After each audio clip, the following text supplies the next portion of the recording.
مگر یہ کہ آپ اس کو بار بار اسمائل کر کے دیکھتے رہیں تاکہ وہ ایکٹیو جو ہے وہ اپنی لائف میں. کانفیڈنس بھی بوسٹ ہوتا ہے. اچھا آج کل کے بچوں میں جو پرابلم آ رہی ہے نا سب سے زیادہ وہ ہے موبائل فون کے یوزیج. یس سر. جس کو ہم کسی حد تک کم کرنے کی کوشش کر رہے ہیں لیکن ہو نہیں رہا.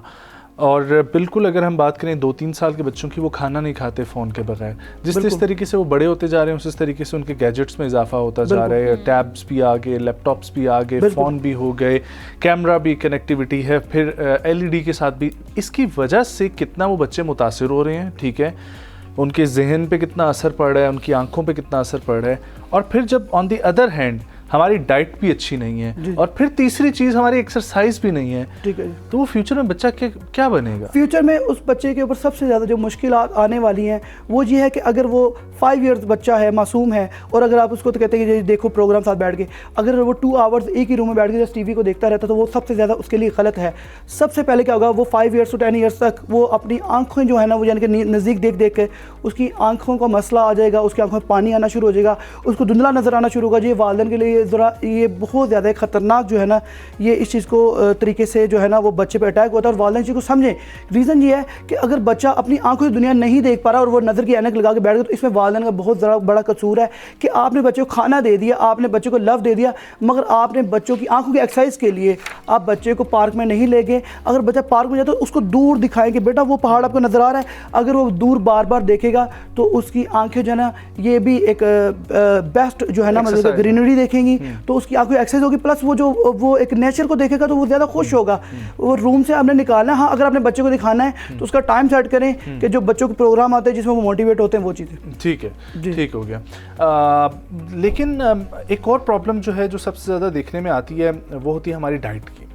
اب ڈائٹ بچوں کو ایسی کیا دینی چاہیے؟ آپ بتا رہے ہیں باہر تو لے کر جانا چاہیے لیکن ڈائٹ بھی بڑا ایک امپورٹنٹ رول ہوتا ہے.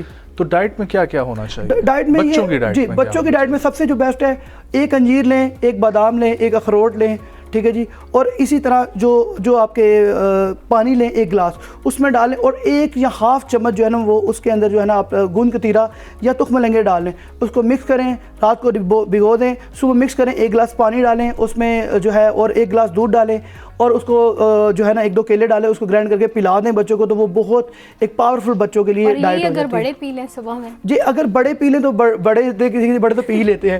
جب چھوٹے بچوں کے لیے آپ بناتے ہیں تو آٹومیٹکلی آپ کا دل چاہے گا کہ ہم یہ چیز پیئیں. لیکن نہیں علی, پھر بھی ایسی کون سی چیزیں ہیں جو ناشتے میں انہیں دینی چاہیے؟ کیونکہ دیکھو پرابلم یہ نہیں آتا کہ ایک اسپیسیفک چیز ہم نے بچے کو دے دی تو مسئلہ ختم ہو گیا. پرابلم یہ آتا ہے کہ ڈیلی ماں نے اٹھ کے جب بچے کو دینا ہے نا, ٹھیک ہے, اور دن کا کھانا بھی دینا ہے, شام کا بھی دینا ہے, درمیان میں اسنیک ٹائم بھی اس کا رکھنا ہے. بالکل. تو وہ کیا کیا چیزیں بچے کو دینی ہے؟ وہ دیکھیں چپس آئس کریم جیسے اس کی جگہ جیسے صبح ناشتہ ہے, اگر آپ ڈیلی فرائی ایگز دے رہے ہیں اپنے بچے کو تو وہ بھی تنگ آ جائے گا ایک چیز کھا کر. اس میں آپ ایک دن آملیٹ کر لیں, ٹھیک ہے جی, ایک دن بریڈ ٹوسٹ کر دیں, اس طرح چینج کر کے کھلاتے رہیں تو جیسے وہ بچہ ہیپی رہے. اور ساتھ میں اگر آپ اسکول جا رہے ہیں اس کو کچھ نہ کچھ دیں, ساتھ میں ابال کے انڈے دے دیں. اس کے علاوہ اگر وہ واپس آتا ہے تو اس کے لیے 50 گرام پر ڈے پاپ کارن رکھے. جو آپ کا ہیلدی بیبی ہے اگر وہ پر ڈے 50 گرام پاپ کارن کھاتا ہے تو ایک تو یہ ہے کہ وہ پاپ کارن بہت اچھے ہیں, تو وہ جب وہ کھائیں گے تو اس کا فیٹ لاس آٹومیٹک ہوگا, تو یہ اچھی چیز ہے. اس کے بعد کیکمبر ہم نے بچوں کو دینا ہے, دہی ہم نے اپنے بچوں کو دینا ہے. دہی جو ہے جیسے آپ اگر تھوڑا سا بھی کھا لیتا ہے صبح ناشتے میں یا دوپہر میں کھا لیتا ہے تو یہ لازم دے. کیکمبر مت چھوڑے, سلاد مکس مت چھوڑے, اس کو لازم دیں. اس کے پورشن ڈائٹ پلان ہم نے کرنے ہیں. اگر ہم اپنے بیبی کو 500 گرام ہی دیتے ہیں تو اس کو ڈیوائڈ بائی 5 ٹائم کریں گے تو 100 گرام جو ہے وہ 1 ٹائم کا اس کا کھانا ہوگا. تو اگر 5 ٹائم بھی کھانا کھاتا ہے, 2 آورس بعد کچھ نہ کچھ کھاتا ہے تو وہ انرجیٹک بچہ ہوگا, اس کی ہائٹ بھی بڑھے گی انشاءاللہ. اچھا علی, میں اسی طرف آنا چاہ رہی تھی. میں نے اس دن ویڈیوز دیکھی ویسٹ میں بچوں کو ایون 12 یا 14 مہینے کے بچے کو بون میرو بھی کھلا رہے ہیں. سو از دیٹ اوکے؟ ویسے میں دیکھیں یہ پاکستانی ہمارے بچے الحمدللہ, یہ تو اللہ کا شکر ہے کہ وطن عزیز میں جی جو ان کو دیں گے یہ کھائیں گے, اللہ کا لاکھ شکر ہے. ہمارے بچوں کو صرف جو اصل ہے وہ خوراک بہت بات کی بات ہے. جو ماں اور بچے کی بانڈنگ, جو باپ اور بیٹے کی بانڈنگ, یہ ضروری ہے. اس میں آپ کا جتنا آپ محبت سے چاہت سے رہتے ہیں, ایسے والدین بھی دیکھیں جو اپنے بچوں کے ساتھ لوڈو بھی کھیلتے ہیں.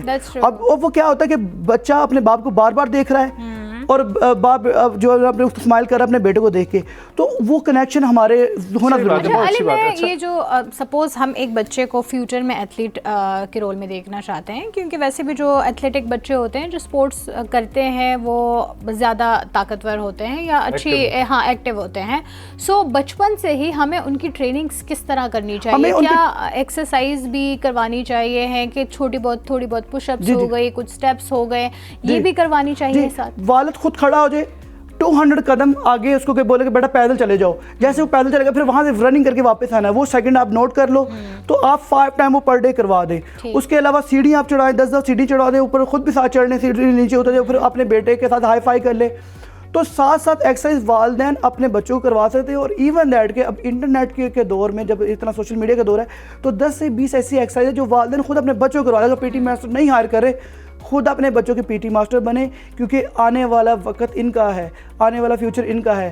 اور انشاءاللہ ہمارے اچھا ایک یہ جو سمجھا جاتا ہے کہ لٹکنے سے ہائٹ بڑھتی ہے, یہ کتنی سچی بات ہے اور اس سے فرق پڑتا بھی ہے یا نہیں پڑتا؟ جی سر, لٹکنے سے ہائٹ بڑھتی ہے, بالکل بڑھتی ہے, مگر لٹکنے کے ساتھ ساتھ آپ جمپنگ جیکس بھی کریں گے, ہائی نیز بھی کریں گے, اس سے بھی آپ کی ہائٹ بڑھے گی. اس میں یہ ہوگا کہ جو بچوں کو ہم تھوڑی سی رننگ کرواتے ہیں نا, ساتھ میں جیسے ہم نے رننگ کے اس کے تھوڑا چکر لگوا دیا, 10 منٹ سے زیادہ ہم نے ایکسرسائز بچوں کو نہیں کروانی. اگر اپنے بچے کو ہم 45 منٹ ایکسرسائز کروا رہے ہیں وہ غلط ہو جائے گا, اس کو 10 ٹائم بھی کھانا کھلائیں گے تو وہ اس کا جو ہے نا باڈی پین آئے گا. تو ہم نے اس معصوم کو کہنا ہے کہ بیٹا آپ سے 10 منٹ میرے کہنے پہ واک کر لو, تو آپ کا جو ہے نا ایک ٹارگٹ پورا ہو جائے گا. اور اس کو یہی بولنا ہے کہ you are the future king. تو اب سادے لفظوں میں بولو کہ آنے والے وقت تم بادشاہ ہو, آنے والا وقت تمہارا ہے. دیکھو ہم جو پیسہ کما رہے ہیں تمہارے لیے کما رہے ہیں, ہمیں کچھ نہیں چاہیے تمہاری ذات سے, صرف تمہاری اچھی صحت چاہیے میرا بچہ. تو وہ بچہ پھر اس چیز کو مائنڈ میں سنے گا اور آپ کی بات کو اکنالج کرے گا اور پھر آگے بڑھے گا. اور انشاءاللہ جب آپ دیکھیں گے کہ آپ خود اس ٹائم اگر فار ایگزامپل آپ 40 سال کے ہیں تو آپ کا جو بیٹا ہے یا 45 سال کا جو آپ کا بیٹا ہے اور وہ آپ 15 سال کا ہونے کے باوجود آپ سے برابر سے ہائٹ ہو گئی ہے, تو پھر آپ کو میری باتیں یاد آئے گی کہ کوچ نے کیا بولا تھا آپ کے بچوں کی فٹنس سے ریلیٹڈ. جی thank you so much Shelly Raza for coming, بہت اچھا لگا اور بہت ضروری تھا کہ بچوں کے حوالے سے ہم لوگ جو ہے وہ بات کریں, اور بچے بہت ضروری ہوتے ہیں. جی بچوں کے ساتھ آپ لوگوں نے نو ڈاؤٹ آپ کے فیوچر, بچوں پہ اٹینشن اور فوکس بہت ضروری ہے. مطلب یہ تو, اور سب سے زیادہ یہ مجھے اچھی چیز بات لگی کہ آپ ایکسرسائز کروائیں, ڈائٹ کا خیال رکھیں, سب کچھ کریں, ایموشنل کنیکٹیوٹی جو ہے وہ بڑھائیں, اس سے آپ کے بچے کے اندر جو ہے نا وہ آپ کی خود اعتمادی پیدا ہوگی. خواتین و حضرات, ہسٹری کے سیگمنٹ کی طرف ہم لوگ بڑھتے ہیں. بہت ہی اہم شخصیت کی آج جو ہے وہ ایک ایسی شخصیت جن کے حوالے سے ہم لوگ ذکر کریں گے, جو سیاستدان اگر ان کو کہا جائے تو بالکل ٹھیک ہوگا, مصور کہا جائے ٹھیک ہے, تو ایک ایسی شخصیت جو مصنف بھی تھے, شاعر بھی تھے, اور تحریک پاکستان کی جو ہے وہ ایک اہم شخصیت تھے. میں ان کی بات کر رہا ہوں جنہوں نے پاکستان کا خواب دیکھا, ڈاکٹر علامہ محمد اقبال رحمۃ اللہ علیہ, اور 20ویں صدی کے ایک بہت بڑے شاعر اور شاعر مشرق جو ہے نا وہ کہنا بڑے اچھا. اس پہ بھی بڑی ایک انٹرسٹنگ بات ہے, میں آپ کے ساتھ ایک جو ہے نا وہ شیئر کرتا ہوں. انور مقصود صاحب پاکستان کے ایک بڑا جو ہے وہ نام ہے, ادیب ہے. انور مقصود صاحب نا خط لکھتے ہوتے ہیں, ٹھیک ہے. ان کا ایک خط ہے اقبال کے نام. وہ کہتے ہیں اقبال کو میں نے خط لکھا اور اقبال کو میں نے کہا کہ واہ اقبال, تم تو دنیا کے اتنے بڑے جو ہے وہ شاعر ہو, ٹھیک ہے. تو اقبال نے مجھے خوش ہو کے بولا کہ بہت شکریہ, ٹھیک ہے, کہ تم مجھے دنیا کا جو ہے وہ شاعر سمجھتے ہو. کچھ عرصے بعد وہ بولتے ہیں کہ میں نے بولا کہ نہیں اقبال, تم بر صغیر کے بہت بڑے شاعر ہو, ٹھیک ہے. تو وہ بولتے ہیں کہ اقبال نے مجھے بولا کہ بالکل بر صغیر ایک بہت بڑا جو ہے وہ خطہ ہے, میں بر صغیر کا شاعر ہوں. انہوں نے بولا کہ کچھ عرصہ گزرا تو مسلمانوں کی پاپولیرٹی جو ہے وہ بڑھنا شروع ہوگی, مسلمانوں کے لیے اقبال نے لکھنا شروع کیا. تو میں نے کہا کہ نہیں اقبال, تم مسلمانوں کے شاعر ہو. اچھا. تو میں نے بولا کہ اقبال کا جو ہے جواب آیا کہ مسلمان بہت بڑی تعداد میں ہیں, مجھے بہت خوشی ہوئی کہ مجھے مسلمانوں کے ساتھ جو ہے وہ ریلیٹ کیا جاتا ہے. پھر انور مقصود صاحب بولتے ہیں کہ میں نے پھر اقبال کو بولا کہ جب پاکستان آزاد ہو گیا نا, تو میں نے بولا کہ نہیں اقبال, تم پاکستان کے شاعر ہو, ٹھیک ہے. تو انہوں نے بولا کہ ہاں جی, پاکستان دنیا کی ایک بہت بڑی قوم ہے اور میں بہت بڑا جو ہے وہ یہ صورتحال اس کو دیکھتا ہوں. تو وہ بولتے ہیں کہ پھر نا جب 1971 ہوا تو میں نے بولا نہیں اقبال, تم صرف جو ہے نا وہ اس پاکستان کے شاعر ہو, اس پاکستان کے شاعر نہیں ہو. ہاں, پاک و ہند تو جو تھا. تو انہوں نے بولا کہ یہ کیا تم مجھے ہر کچھ عرصے بعد جو ہے نا وہ وقت میں کمی کر دیتے ہو, وقت میں کمی کر دیتے ہو, یہ وہ نا. تو وہ بولتے ہیں, انہوں نے لکھا کہ دنیا تمہیں جو ہے نا وہ شاعر مشرق جو ہے وہ سمجھتی ہے, اور میرا یہ خیال ہے کہ ہم شاعر مشرق کے اس میں ڈال کے ان کی نا وقت کو کم کر دیتے ہیں. اور انور مقصود صاحب لکھتے ہیں کہ جتنا ہم اقبال کو کم کیے چلے جا رہے ہیں، ایک وقت خدا نخواستہ ایسا نہ آئے کہ ریڈیو پاکستان سے مجھے آواز آ رہی ہو کہ آئیے ملکہ ترنم نور جہان کی آواز میں سنتے ہیں کلام اقبال سیالکوٹی کا. اچھا دیٹ از فنی، لیکن آئی تھنک پاکستان کا نظریاتی باپ بھی کہلاتے ہیں، بہت بڑی شخصیت. ہاں ان کی لکھی ہوئی شاعری نہ دیکھیں، پاکستانیوں کو ان سے محبت ہے علامہ محمد اقبال کو پاکستان کی تحریک پاکستان کی وہ اس شخصیت کی وجہ سے، بالکل وہ ان سے محبت ہے مسلمان ہونے کی وجہ سے. لیکن آپ یہ تو سوچیں نازش کہ ان کے آپ کلام اٹھا کے پڑھیں، جو وہ اس وقت بات کیا کرتے تھے، جو ان کی سوچ تھی، جو ایک نظریہ تھا، اور جو یوتھ کے لیے ان کی فکر تھی، جو خودی کی وہ بات کرتے تھے، آج وہ کسی بھی قوم کے حوالے سے ہو، صرف پاکستان نہیں، وہ ہر قوم کے لیے بہت ضروری ہے. ان کی شاعری میں ہمیں اگر مطالعہ کیا جائے، تھوڑا سا ڈیپتھ میں جایا جائے، تو ماڈرن ایرا بھی نظر آتا ہے، اسپریچول گائیڈنس بھی نظر آتی ہے، اور ساتھ ہی ساتھ اس دور سے بھی جڑا ہوا نظر آتا ہے.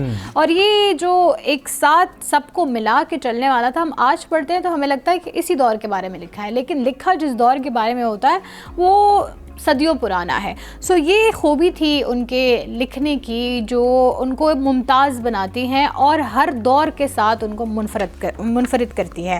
انہوں نے 1930 میں اعلیٰ آباد میں مسلم لیگ کے اجلاس کی صدارت کرتے ہوئے پیش کیا تھا نظریہ پاکستان، اور یہ ان کا ایک بہت نمایاں کارنامہ تھا جس کی وجہ سے، جس کی بنیاد پر یہ پاکستان بنا، اور اسی وجہ سے ہی ان کو پاکستان کا نظریاتی باپ بھی سمجھا جاتا ہے. اور انہوں نے اس نئے ملک کے قیام کو اپنی آنکھوں سے نہیں دیکھا، لیکن وہ جو آج ہم دیکھ رہے ہیں، یہ آنکھیں جو دیکھ رہی ہے، یہ خواب ہمیں دکھایا علامہ محمد اقبال نے تھا. ایک ان کا شعر آپ کی عرض میں اگر چومتا ہے تیری پیشانی کو جھک کر آسماں، چومتا ہے تیری پیشانی کو جھک کر آسماں، اے ہمالا اے فیصل کشور ہندوستان، تو جواں ہے گردش شام و سحر کے درمیاں، تجھ میں کچھ پیدا نہیں دیرینا روزی کے نشان. واہ واہ واہ، مجھے ان کا ایک شعر بہت اچھا لگتا ہے، جو میں سر بسجدہ ہوا کبھی تو زمین سے آنے لگی صدا، تیرا دل تو ہے صنم آشنا تجھے کیا ملے گا نماز میں. واہ کیا بات ہے. اور سب سے جو فیمس ہے، جو سبھی اقبال کے شاہین تو سب ہیں، خودی کو کر بلند اتنا کہ ہر تقدیر سے پہلے خدا بندے سے خود پوچھے بتا تیری رضا کیا ہے. اور اسی کے ساتھ ہی اختتام ہوا آج کے ہمارے شو کا. ملاقات ہوگی آپ لوگوں سے کل. اپنا بہت سارا خیال رکھیے. مجھے اور نازش خٹک کو دیجیے اجازت. اللہ نگہبان. اللہ حافظ.